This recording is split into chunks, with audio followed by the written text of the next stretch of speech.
So similarly, according to this view, to achieve the good life, it's not just about doing what's positive, avoiding the negative, but seeking and developing the positive, at the same time transform what is negative or letting go. Letting go. Letting go is probably the most difficult task for many people. Let go of the past, let go of the bad memories, let go of anything that you cannot transform. Just let it go. Okay. Now this woman is famous for many movies and stories.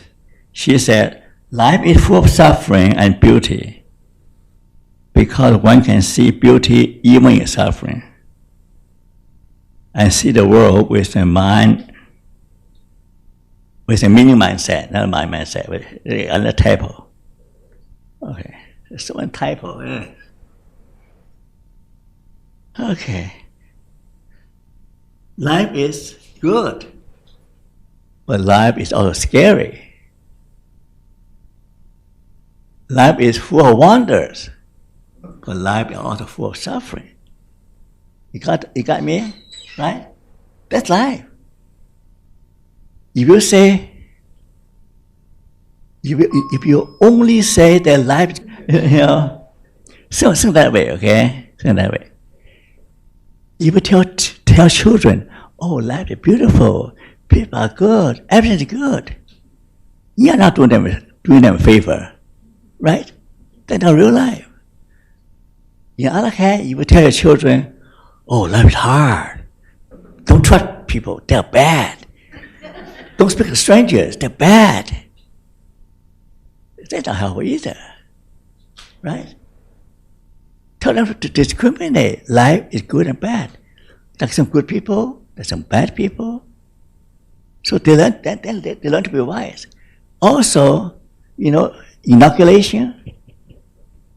Do a baby have inoculations? See, all babies need psychological inoculation. What is psychological inoculation? Get some taste of stress.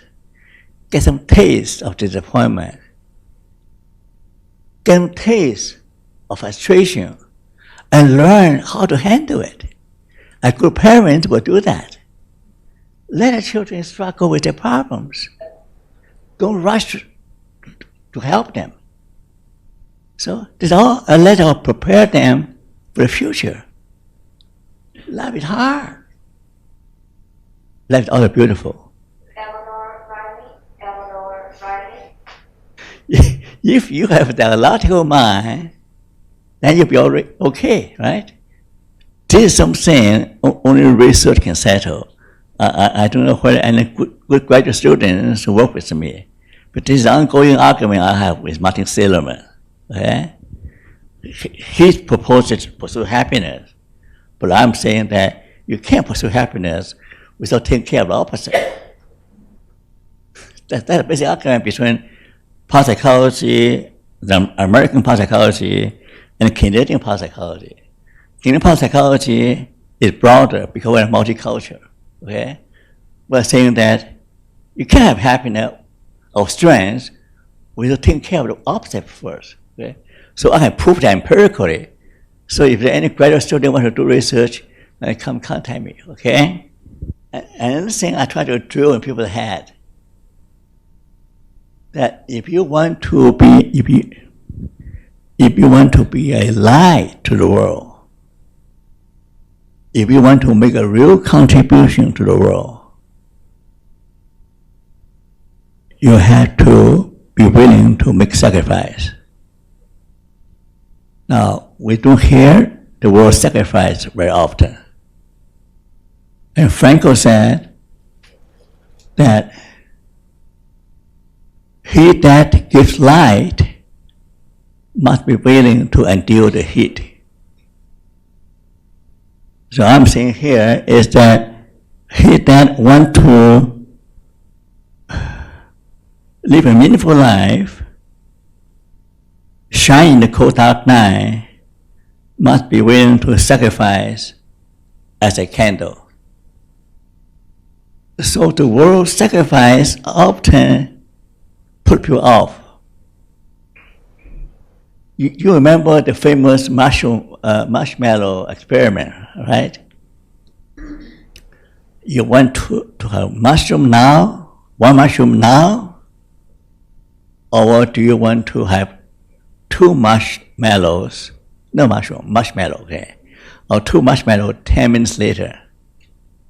You know the experiment in Stanford? Okay. Now research shows that the children who choose to delay for two marshmallow, they do much better in life 20, 30 years later. Do you know why? They learn the important lesson of delay gratification. Okay? So delay gratification is the first lesson of self-sacrifice. In other words, I'm willing to sacrifice immediate pleasure for a bigger gain later on. So when people, here's like another important lesson on transformation.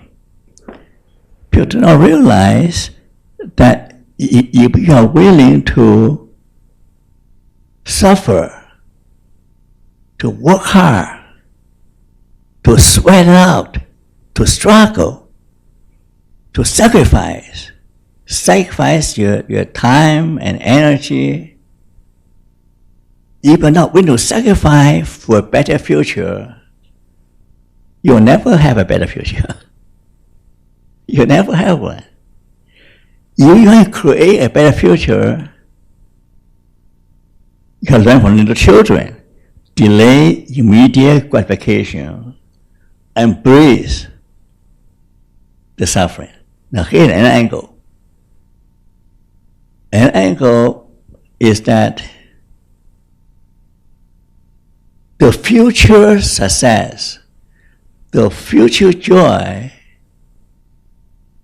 transform and redeem the present suffering.